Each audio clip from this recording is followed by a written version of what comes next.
우리가 지난주에 우리가 살핀 말씀은 여호와 하나님, 예수 그리스도, 열방의 왕, 만왕의 왕이 되시는 여호와 하나님을 우리가 생각해 보았습니다. 수많은 왕들이 있어요. 수많은 지도자들이 있어요. 많은 영향력을 끼쳐나가는 그 어떠한 리더십들이 분명히 있지만, 그럼에도 불구하고 수많은 왕들을 통해 나타내고자 하시는 하나님의 분명한 메시지가 무엇입니까? 만왕의 왕이 되신다라는 거예요. 왕 중에 왕이 되시는 예수 그리스도를 상징적으로 우리에게 보여주며 가르쳐주며 알게 하십니다. 그러면서 우리가 살펴본 왕이 사울 왕과 다윗 왕이에요. 다윗 왕과 사울 왕을 비교하면서 잠깐 왕 중의 왕을 우리가 살펴보게 되어지는데, 또 한번 오늘 본문을 통해서 사울 왕과 이 다윗 왕을 구체적으로 살펴보면서 하나님이 기뻐하시는 자, 하나님이 즐거워하시는 자의 모습은 어떠한 왕의 모습인지를 우리가 생각해 보고자 합니다. 이 세상의 왕들을 평가할 때 이 많은 기준들이 있습니다. 특히 세계사, 역사를 우리가 공부하다 보면 언제 어느 왕을 통해서 처음 이 나라가 시작되어졌는지, 이 왕을 통해서 시작은 되어졌지만 어느 왕 때 영토를 확장하며 중앙 집권적인 왕의 권세가 높아졌는지, 왕의 전성기를 살피게 되어지고요. 결국 어떠한 왕의 이 나라가 패망하게 되어졌는지에 대한 왕의 평가가 나타나게 되어집니다. 전체적인 기준을 보면 힘이에요. 힘. 어떠한 왕이 힘을 가져서 나라를 세웠고, 어떠한 왕이 힘을 가져서 영토를 확장했고, 어떠한 왕이 힘이 없어서 나라를 빼앗기게 되었는지에 대한 결국 역사의 흐름의 기준을 보면 힘의 논리가 역사와 세계사에 펼쳐져 있는 상황을 보게 되어집니다. 세상의 기준은 그런데 성경을 통해서 바라봤을 때 하나님의 기준, 왕의 평가를 나타낼 때 하나님의 기준은 무엇으로 나타날 수 있을까? 한번 생각해 보시길 바라요. 첫 번째 이스라엘 왕으로 세움받은 이 사울 왕은요, 보기에 딱 세상의 왕처럼 보였어요. 왜 그렇습니까? 덩치가, 체격이 컸고, 그로 말미암아 싸움도 잘했고, 마치 세상의 왕처럼 전쟁이 벌어지면 제일 앞장서서 전쟁의 승리를 이룰 것만 같은 왕의 모습이었기 때문에 사울 왕을 보았을 때에 이스라엘 백성이 어떻게 생각합니까? 멋지고 왕처럼 느껴지는 그의 외모에 많은 사람들이 그를 칭하고 그를 찬양하며 이 사울 왕을 따랐다라고 표현되어집니다. 실제로 사울 왕이 처음 왕이 되었을 때에 승전구를 울려나가는 형태를 취하게 되어져요. 이 사울 왕을 바라보면 바라볼수록 세상의 왕과 같이 왕다운 모습으로 비춰지는 이 사왕의 모습을 볼 때 그야말로 왕다운 왕으로 우리가 평가할 수 있을 것만 같은데, 하나님이 이 사왕을 바라봤을 때 어떻게 평가하게 되어집니까? 우리가 방금 읽었던 말씀에 보면 이와 같이 표현해서 이야기를 합니다. 13절의 말씀인데요, 우리 13절의 말씀 한번 같이 읽어볼까요? 사울 왕을 표현해서 하나님이 말씀하시는 내용입니다. 13절의 말씀입니다. 함께 있습니다. 시작. 사무엘이 사울에게 이르되 왕이 망령되이 행하였도다. 왕이 왕의 하나님 여호와께서 왕에게 내리신 명령을 지키지 아니하였도다.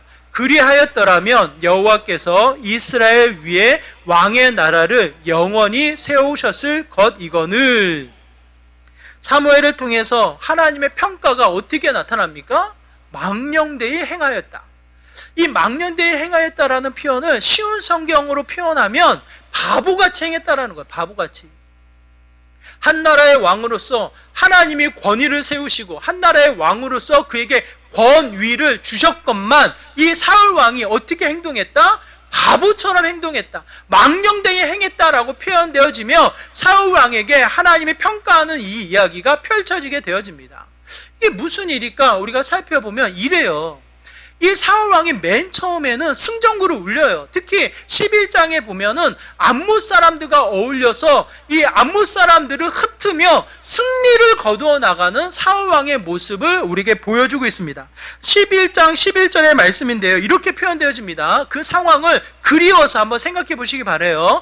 이튿날 사울이 백성을 3대로 나누고 새벽에 적진 한가운데로 들어가서 날이 더울 때까지 암몬 사람들을 침해 남은 자가 다 흩어져서 둘도 함께 한 자가 없었더라. 뭐라고 표현되어집니까?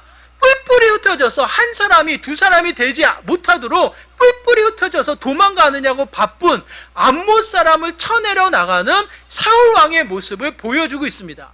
세상의 기준은 승전구예요. 세상의 기준은 승리를 거둔 왕의 모습인 거예요. 그야말로 승리를 거둔 왕의 모습으로 찬양하고 승전구를 울려나가는 모습이야 할 터인데, 오늘 본문에 비춰지는 사울 왕의 모습은 어떻습니까? 망령되이 바보같이 행했던 자의 모습으로 이야기를 한단 말이에요. 무슨 모습이래 이럴까 생각해 보면, 오늘 본문에 보면 또 다시 전쟁을 일으키는 사울 왕의 모습을 보여주고 있습니다. 근데 상황이 틀려요. 11장의 이 사무엘 11장의 모습은 암몬 사람이 쳐들어와서 괴롭히며 이스라엘 백성을 괴롭히며 누락질하는 이 상황 속에 사울 왕이 감동을 받아 그들을 대신하여 싸워서 전쟁을 이루어 나가는 모습이라면, 오늘 본문은 어떤 상황입니까? 본인이 전쟁을 일으키는 상황이에요. 블레셋 사람은 이와 강대국이었기 때문에 이스라엘 백성을 대적으로 여기지도 않아요. 싸울 대상으로 여기지 않는 그와 같은 상황 속에 사울 왕이 어떻게 합니까? 본인이 이 블레셋 사람들의 수비대를 공격을 해서 전쟁을 일으키는 상황이 치닫게 되어지는 거예요. 이게 왜 그럴까? 왜 사울 왕이 이런 일을 벌렸을까 생각해 보면, 오늘 본문처럼 바보같이 행동하는 거죠. 망령되이 행동하는 거죠. 싸울 대적이 아님에도 불구하고 어떻게 됩니까? 싸우려고 공격을 행하는 모습을 보게 되어집니다. 왜 그럴까 생각해 보면 이런 모습이 아닐까 싶어요. 반복되어지는 승전고, 반복되어지는 승리를 통해서 이 사울 왕의 마음이 어떻게 됩니까? 점점점 교만해지고, 점점점 이제는 승리를 거둘 것만 같은, 이제는 이길 수 있을 것만 같은 착각에 빠져나가는 형태를 취하게 되어집니다. 하나님이 도우셔서, 하나님이 친히 지키셔서 전쟁에 이겼다라는 이 진리, 이 생각은 놓쳐버리고, 이제는 우리가 싸워서 이길 수 있을 것만 같은 착각에 빠지는 형태를 취하게 되어져요. 경험이 쌓이고 쌓여지면 지식이 되어지고 지혜가 되어지고, 그야말로 많은 일들을 이루어 나갈 수 있는 이 경험이 쌓여지는 이 유익을 누리게 되어지지만, 또 한편 우리가 어떻게 됩니까?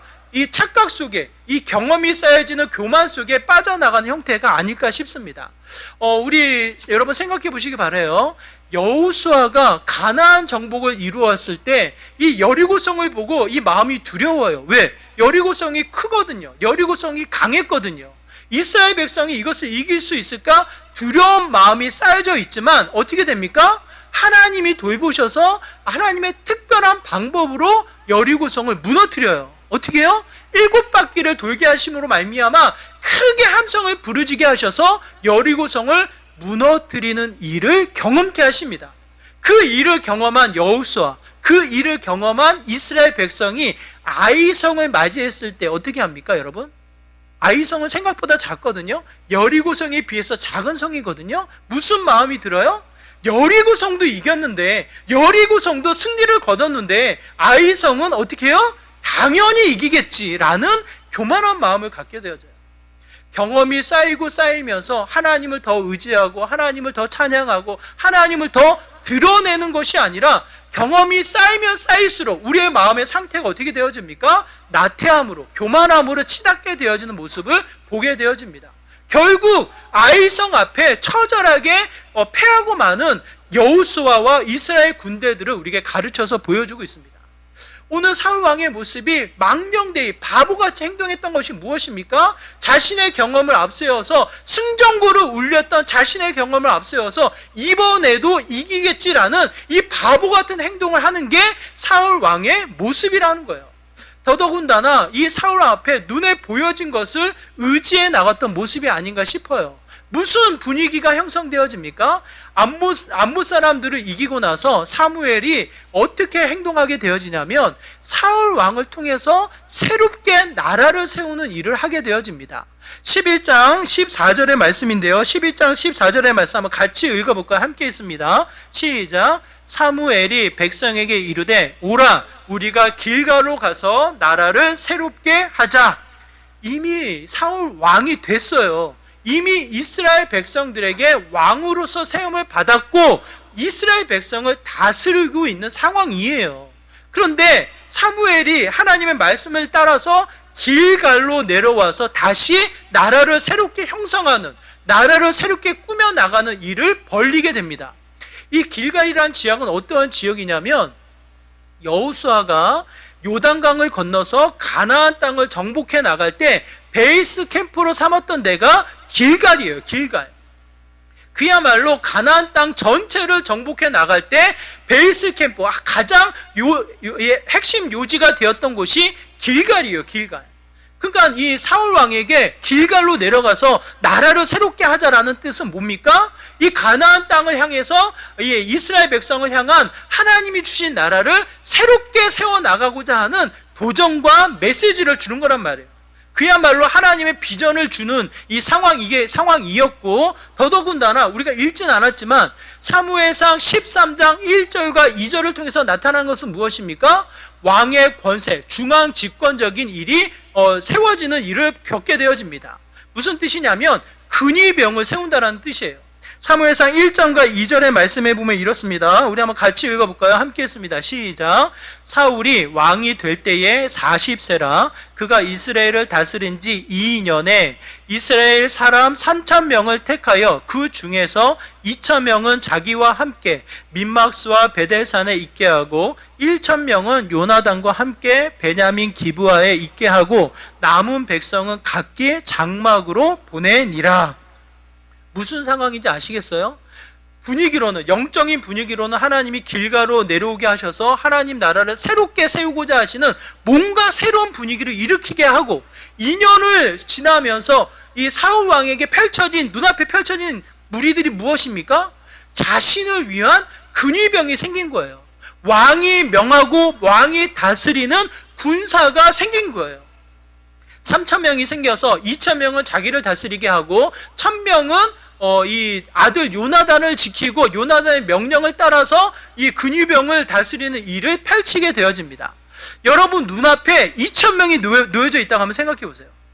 한국 교회에 이 중형교회 400명에서 500명 넘어가는 교회, 1,000명이 넘어가는 교회, 이 목사님들이 이거 교회 부정적인 얘기를 해서 너무 죄송한데 또 한 단면의 이야기니까 어깨에 힘이 들어가요. 힘이 500명이 넘는 교회, 1,000명이 넘는 교회가 되면 목사님들이 어깨에 힘이 들어가서 마치 목사님들이 뭐가 되느냐, 마치 큰 소리 치며 마치 못할 일이 없는 것처럼 여러 가지의 이 권위와 이 모습이 드러난단 말이에요. 이게 무슨 일일까? 이게 생각해 보면 눈앞에 놓여진 사람, 눈앞에 보여진 수많은 이 권위와 주어진 권세의 이 힘들이 순간 착각하게 만든다라는 거예요, 여러분. 내가 뭐가 되느냐, 내가 무엇이라도 다 할 수 있느냐, 착각을 일으키는 일이 곳곳에서 나타난다는 거예요. 그야말로 사울 왕 앞에 2,000여 명의 군사들이 놓이게 되어지고 더 나아가서는 3,000명의 군사들이 놓여지면서 새롭게 뭔가가 이뤄질 것만 같은 분위기가 형성되어졌다는 거예요. 그때 무슨 일이 벌어집니까? 요나단의 이 1,000명의 군사들이 블레셋의 수비대를 공격해서 그들을 치는 일이 벌어지는 거예요, 여러분.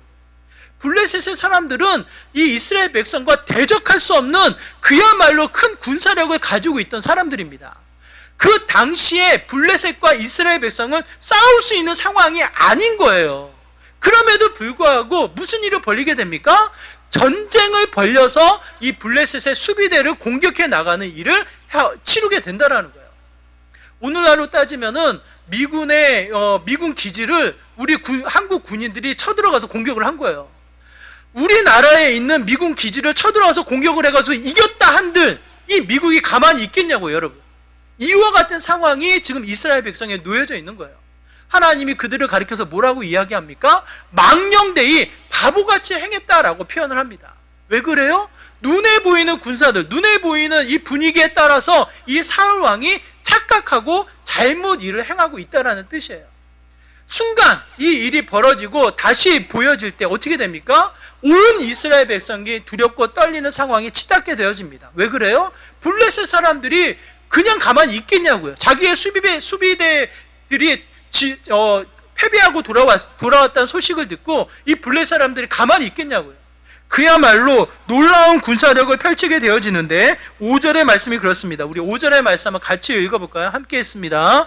블레셋 사람들이 이스라엘과 싸우려고 모였는데 병거가 3만이요 마병이 6,000명이요 백성은 해변에 모래같이 많더라. 그들이 올라와 벳아웬 동쪽 민마스에 진침해. 어떻습니까? 그야말로 눈에 보이는 블레셋 군사들을 통해서 이 사울왕 그리고 이스라엘 백성들이 어떠한 상황입니까? 그 모든 사람들, 사울왕을 따랐던 모든 사람들이 어떻게 되었다? 두렵고 떨었더라 라고 기록되어져 있습니다. 눈에 보여졌던 걸로 착각하고 눈에 보여졌던 걸로 전쟁을 일으켰지만 결국 눈에 보여지는 일로 어떻게 해요? 두려워 떨고 있는 사울왕의 모습을 선명하게 우리에게 보여주고 있다는 거예요. 여러분, 세상을 향해서 세상을 쫓아서 내가 이걸 잡으면 성공하겠지, 이걸 갖추면 나름대로는 떵떵거리겠지, 그래도 나름대로는 높은 위치에 올라가겠지, 많은 것을 가지고 세상을 향해서 쫓아 살아가는 게 우리들의 모습이에요. 그런데 결국 그 자리에 올라갔던 사람들, 그것을 가졌던 사람들, 수많은 권위와 권세를 누렸던 사람들의 이야기를 들어보면 헛되고 헛되다라는 거예요. 결국 잡으려고 하면 또 다른 큰 것이 돌아오고, 잡으려고 하면 또 다른 이 세상의 꺼리가 찾아오면서 뭡니까? 두렵고 떨리는 세상 속에 치닫게 되어진다는 것을 보게 되어집니다. 보이지 않는 것을 쫓았던 것이 우리들의 모습이구나, 참 바보같이 살았구나라고 이야기하는 게 세상의 이야기란 말이에요. 성경이 우리에게 분명히 말씀하시는 게 무엇입니까? 눈에 보이는 것으로 확신했다가 나아갔더니만 뭐예요? 눈에 보이는 것으로 인해서 두렵고 떨고 있는 사울왕의 상태를 이야기를 합니다. 결국은 그 두려움에 쫓겨서 이 사울왕이 어떻게 해요? 제멋대로 행동해 나가는 형태를 취하게 되어져요.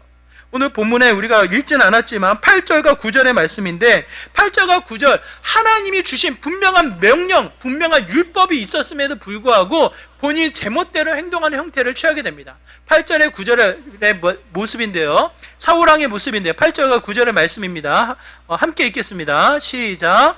사울은 사무엘이 정한 기한대로 이렛 동안을 기다렸으나 사무엘이 길갈로 오지 아니하매 백성이 사울에게서 흩어지는지라. 사울이 이르되 번제와 화목 제물을 이리로 가져오라 하여 번제를 드렸더니, 이 두렵고 떨리는 마음으로 이제는 블레셋을 이겨나갈 수 없으니까 비교가 되지 않잖아요. 모레알 같은 백성들, 마병과 이 천병, 이 군사들을 일으켜서, 병거들을 일으켜서 쳐들어온 이 블레셋 사람들을 이길 수 없으니까 이 사무엘이 어떻게 합니까?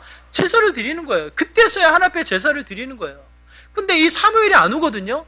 7일의 약속의 기한이 되었는데도 안 왔다. 그러니까 어떻게 해요? 이 사울왕이 본인이 스스로 예배를 드려나가는 형태를 취하게 됩니다. 근데 여기서 우리가 잘 기억해야 할 게, 10장에 보면, 사무엘 10장에 보면 길갈 지역으로 내려가서 기다려라, 이래에 걸쳐서 내가 도착하겠다 약속을 하거든요. 사무엘이 약속을 하거든요. 이래에 걸쳐서, 7일에 걸쳐서 도착하겠다 약속을 하는데 7일이 지나지 않았어요. 아직 7일이 지나지 않은 거예요. 아마도 이와 같은 해석이 되지 않을까 싶어요. 7일이 되어서 오전이 되니까 사무엘이 안 오는 거예요. 이 백성들이 흩어지려고 하는 이 분위기 속에 두렵고 떨리는 사울이 어떻게 합니까?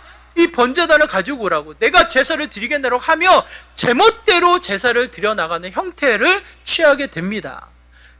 아직 7일이 지나지 않았음에도 불구하고, 아직 약속의 때가 아직 남아있음에도 불구하고 제멋대로 제사를 드려나가는 사울 왕의 모습을 선명하게 우리에게 보여주고 있다는 뜻이에요. 제멋대로 제사를 드려나가는 형태의 모습이 어떻습니까? 너무나도 우리가 잘 알고 있듯이 사사기의 가장 마지막 모습, 사사기의 긴 역사의 배경 속에 가장 인간의 죄악된 모습의 마지막 평가가 어떻습니까? 이와 같은 말씀이에요. 사사기 21장 25절의 말씀이 이렇습니다. 그때에 이스라엘이 왕이 없으므로 사람이 각기 자기의 소견에 옳은 대로 행하였더라. 왕이 있으면 있는 대로, 왕이 없으면 없는 대로 어떻습니까? 각기 자기 옳은의 소견대로 행하였더라. 자기 멋대로, 자기 생각대로, 자기 계획대로, 자기 뜻대로 행동하였더라 라고 이야기되어지는 게 인간의 근성이에요. 이 모습을 보고 하나님이 뭐라고 평가하십니까? 사무엘을 보내셔가지고 그야말로 바보같이 행했노라고. 그야말로 제멋대로 바보같이 행한 사울 왕의 모습이었다고 이야기하며 그의 후손에, 그의 혈통에 다시 한번 왕의 혈통을 끊어버리는 심판을 거하는 그 어떤 모습을 오늘 본문은 우리에게 소개해서 이야기를 합니다.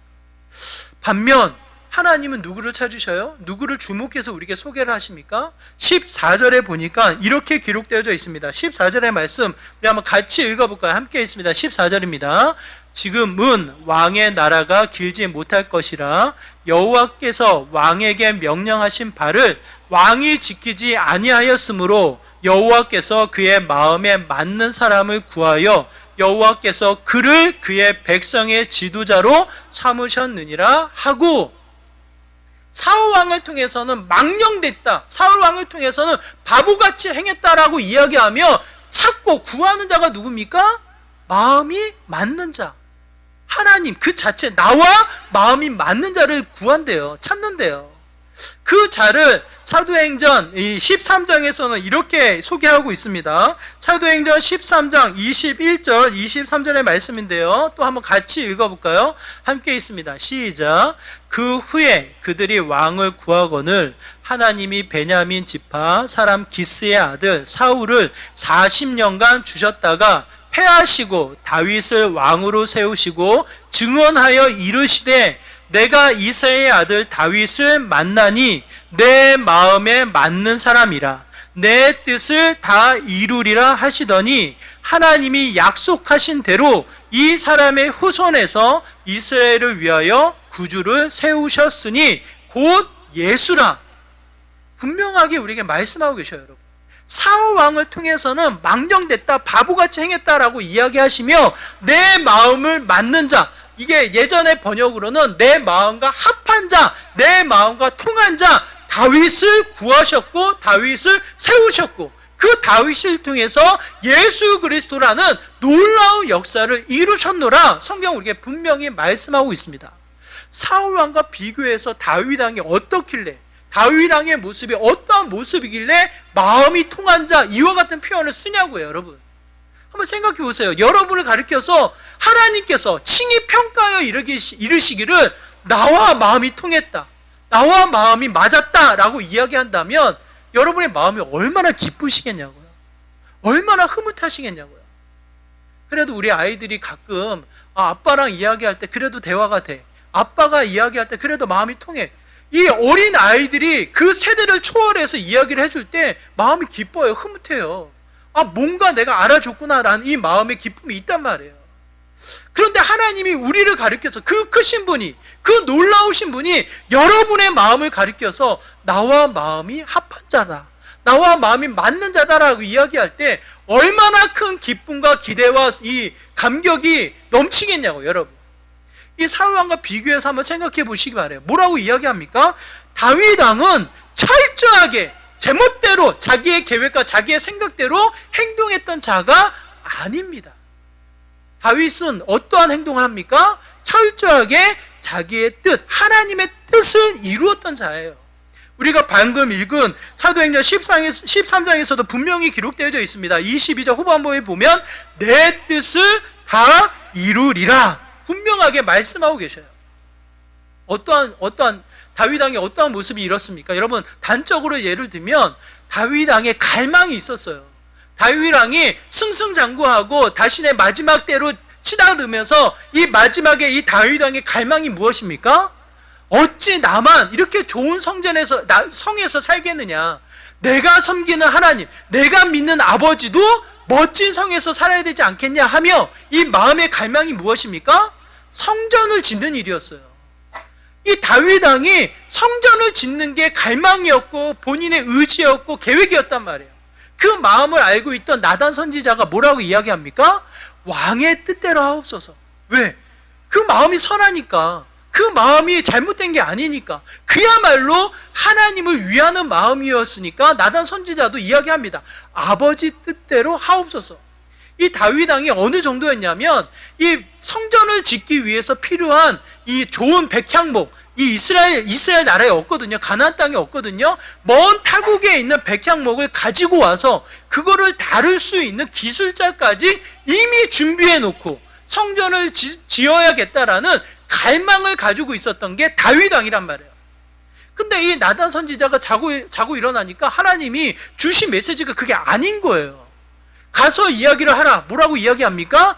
네가 아닌 너의 후손, 네 아들을 통해서 성전을 짓겠노라. 너 때에 그 성전을 짓지 않겠노라. 하나님이 분명히 말씀하신단 말이에요.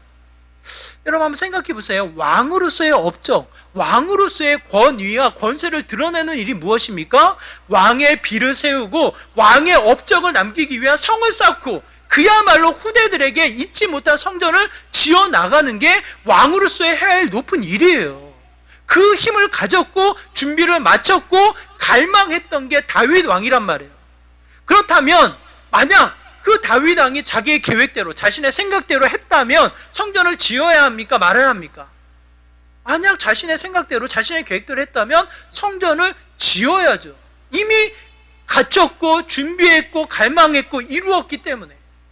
하지만 다윗은 멈춰요. 철저하게 하나님의 뜻을 이루어 나가는데 자신의 왕권, 자신의 힘을 내려놓게 되어집니다. 사울 왕과 전혀 달라요.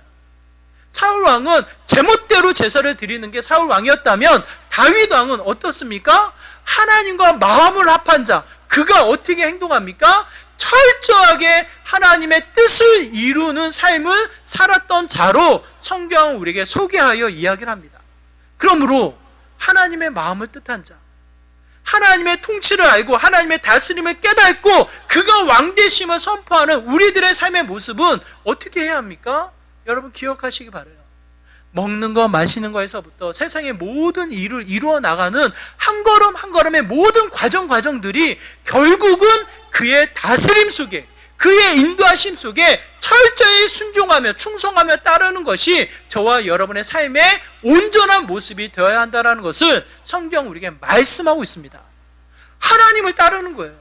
내 생각대로 따르는 것이 아니라 내 분별, 내 지혜, 내 의지, 내 갈망이 우선되어지는 것이 아니라. 더 나아가 이 다윗의 모습이 어떻습니까? 철저하게 하나님만을 의지해 나가는, 이 사울 왕이 눈에 보이는 군사, 눈에 보이는 이 분위기에 따라서 쫓겨가지고 블레셋 말도 안 되는 전쟁을 일으켰다면 다윗은 철저하게 누구를 쫓습니까? 여호와 하나님만을 의지했다라는 거예요, 여러분. 백성들이 천천히요 만만히요 다윗을 찬양할 때 사울 왕을 배신하지 않았어요.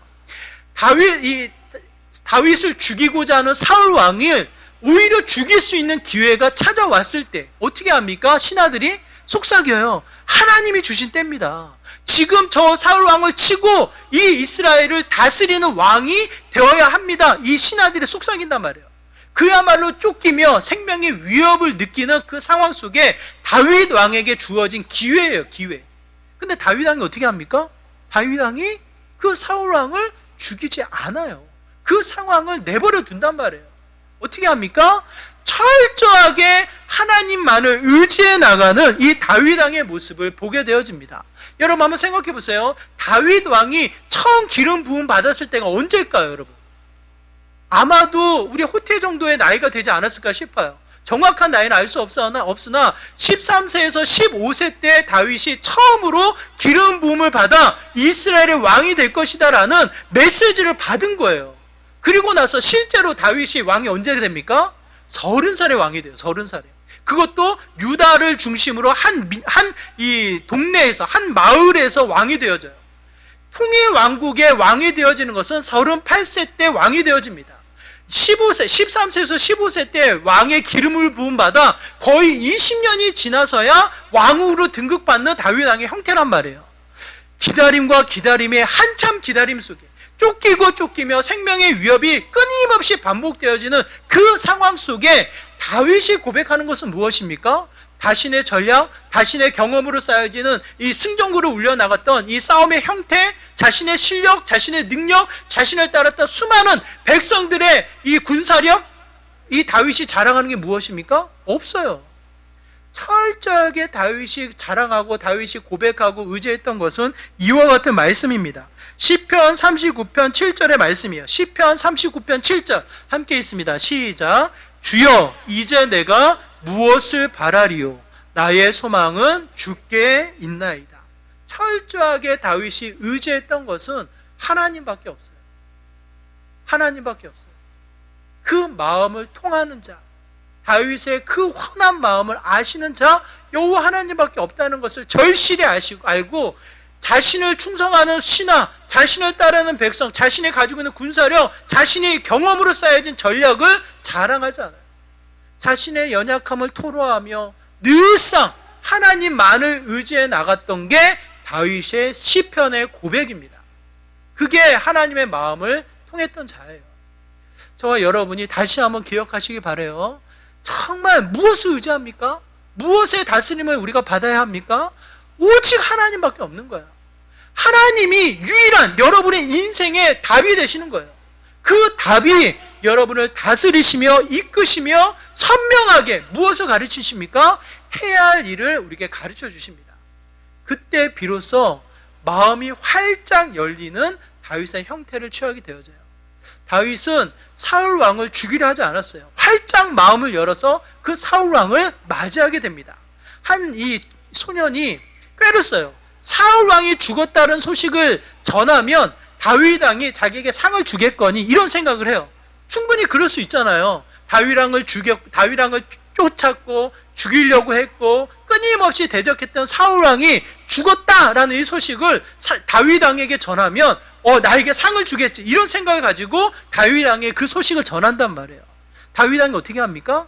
옳거니 네가 복음 반가운 소식을 가지고 왔구나. 내가 있는 걸로 너에게 상을 주겠노라 이렇게 외칩니까? 그렇지 않아요. 그 사울 왕의 죽음을 슬퍼합니다. 눈물을 흘립니다. 왜 그래요? 그 사울 왕이 예뻐서요? 그 사울 왕이 사랑스러웠어요? 사울 왕과 멋진 추억을 쌓아서요? 그렇지 않죠.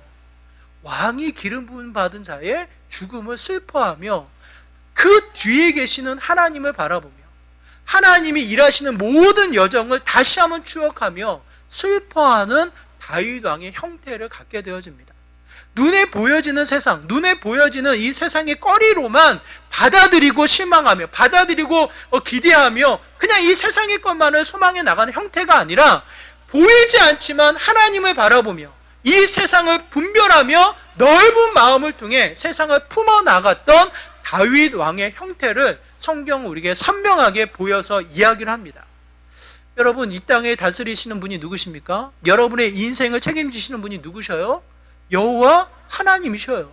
그분이 아직도 살아계셔서 유일한 왕으로 지금 우리의 생명, 우리의 일상을 다스리시는 분이시란 말이에요. 그 하나님이 보시기에 바보 같은 삶을 사시겠냐고요. 그 하나님 보시기에 마음이 통하는, 마음이 합당한 자의 삶을 사시겠냐고요, 여러분. 저는 여러분이 다시 한번 도전받아서 정말 바보 같은 삶을 살지 않는 인생이 되지 않기를 바랍니다. 하나님 보시기에 마음이 통하는, 정말 하나님 보시기에 철저하게 주님의 뜻을 따라 주님을 의지하여 마음을 열어놓고 주님의 일을 이루어 나가는 믿음의 삶의 모습이 되기를 다시 한번 부탁을 드려요. 저와 여러분의 인생살이가 그와 같은 삶의 모습이 된다라는 거예요.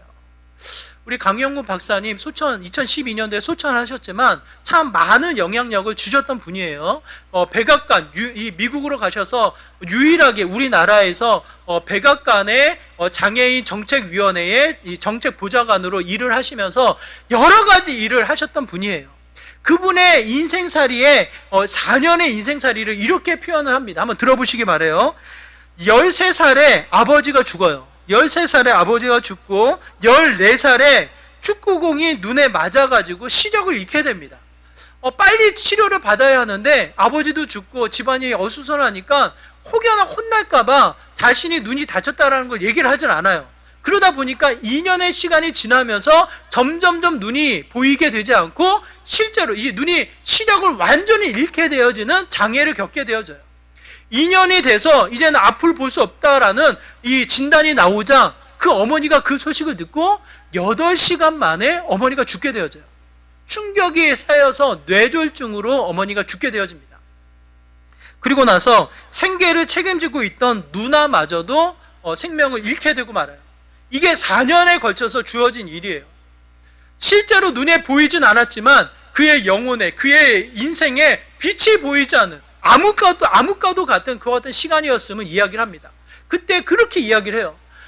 하나님 앞에 자신의 눈이 보이게끔 그렇게 기도를 했는데 하나님이 안 들어주셨다라는 거예요. 자신의 인생에 빛 한 줄기라도 좀 보이게 해달라고 그 소망을 가지고 이야기했지만 하나님은 그 빛 한 줄기의 소망도 허락하지 않았다라고 이야기를 해요.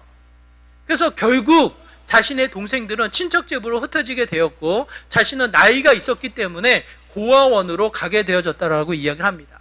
고아원에 가서 이 장애인, 이 눈에 보이지 않는 장애인이 해야 할 수 있는 일에 이 기술을 익히게 되었고 기술을 익히면서 본인이 야학을 다니며 학교 공부를 할 수 있게 되었고 뛰어난 학업 성적으로 인해서 장학금을 받아 연대를 입학하게 되었고 연대를 졸업하면서 또 미국으로 갈 수 있는 이 유학길이 열리게 되어지면서 자신이 기대하지 않았던, 자신이 전혀 생각하지 못했던 이 길이 펼쳐지게 되어졌다는 거예요. 그러면서 시간이 한참 지나서 그가 고백하는 바가 이와 같은 고백을 하게 되어집니다. 하나님이 아니라고 하신 것이 나에게는 축복이 되었노라고. 그렇게 눈에 보이게 해달라고 기도했지만 눈에 보이는 이 역사가 나타나지 않았지만 그 자체가 자신에게 축복이 되었다라는 거예요. 왜냐하면 그때 만약 하나님이 자기 기도 들어주셔가지고 눈이 보였다면 자신의 인생이 어떻게 됐겠냐고요. 자신이 눈이 보여져서 바뀌어졌다면 자신은 분명히 자신의 동생들을 돌보기 위해서 공장에서 일을 했을 거라고. 평생 일을 하다가 동생 뒷바라지 하다가 아마도 온전한 학업, 온전한 공부를 하지 못하고 인생이 그 안에서 마무리되지 않았겠냐라고 이야기를 하더라고요. 노하신 것, 들어주지 않으신 것 자체가 오히려 자신에게 축복이 되었고 하나님의 인도하심을 따라 한 걸음 한 걸음 나아갔던 것이 자신이 기대하지 못했던 하나님이 다스리시는, 하나님이 역사하시는 일을 온전히 경험하는 믿음의 삶이 되었노라라고 이야기를 합니다.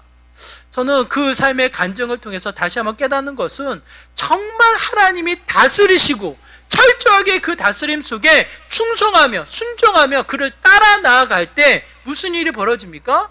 그의 역사, 그의 일이 이루어지는, 그의 뜻이 이루어지는 믿음의 삶이 펼쳐지게 된다는 거예요. 저는 저와 여러분의 삶이 그 일을 온전히 경험해 나가는 믿음의 귀한 삶이 되기를 간절히 소망합니다. 하나님과 마음을 합하여 하나님과 마음을 맞춰 다시 한번 그를 따라 나가는 저와 여러분의 삶이 되기를 간절히 소망해요. 사울왕처럼 바보 같은 인생, 사울왕처럼 이 망령되이 일컬어지는 삶의 모습이 아닌 다시 한번 다윗왕처럼 철저하게 주님의 뜻을 이루고 그만을 의지하며 그 안에 갇혀져 있을 때 하나님 나라가 펼쳐져 나가는 믿음의 귀한 삶이 되기를 간절히 소망합니다.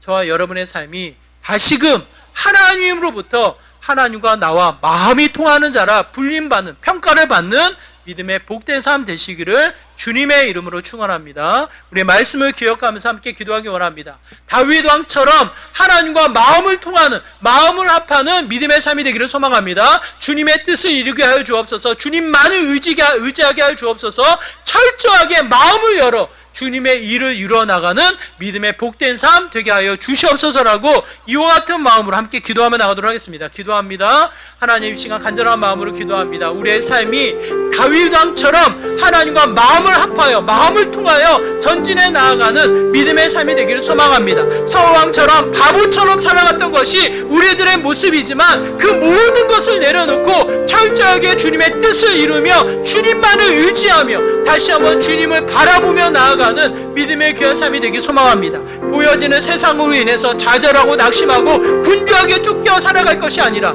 다시 한번 주님만을 의지하며 주님만을 바라보며 믿음의 성공을 유지하여 나가는 믿음의 삶이 되길 소망합니다. 하나님 역사하여 주시고 다시 한번 다스려 주시고 하나님의 마음을 다시 한번 읽고 통하여서 주님의 이 뜻을 따라 나아가는 믿음의 귀한 삶이 될 수 있도록 하나님 역사하여 주시옵소서. 주님 일하여 주시옵소서. 주님.